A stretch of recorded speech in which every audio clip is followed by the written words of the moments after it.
మనం ధ్యానం చేస్తున్న ప్రక్రియల ఆహ్, ఫస్ట్ స్టార్టింగ్‌లో మనము ఎప్పుడైతే ఐస్ క్లోజ్ చేస్తామో, క్లోజ్ చేయగానే ఏదైతే బాహిర్ముఖంగా కనిపిస్తున్న ప్రపంచాన్ని మొత్తం మనము చూడడం ఆపేస్తాం. అంటే you cut down the world. Whatever వరల్డ్‌లో జరుగుతున్న దాన్నంతటిని ఏకధాటిగా ఒకటేసారి కట్ డౌన్ చేయగలుగుతున్నాం. అది మనం ఈజీగా చేయగలుగుతున్నాం. జస్ట్ క్లోజ్ చేయగానే ఆగిపోయింది ప్రపంచం. బయట ఏం జరుగుతుందని మనకు సంబంధం లేదు.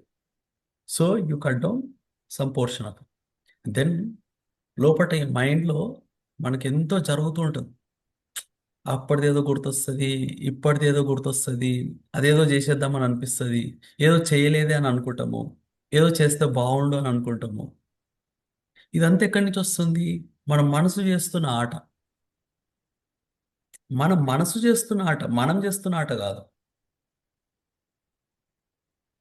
మన మనసు ఆడుతున్న ఆటలో మనమొక పావులాగా మారి, అది మనల్ని ఆడిపిస్తుంటే దాంతో మనము తోలుబొమ్మలాగా ఆడుతున్నాం.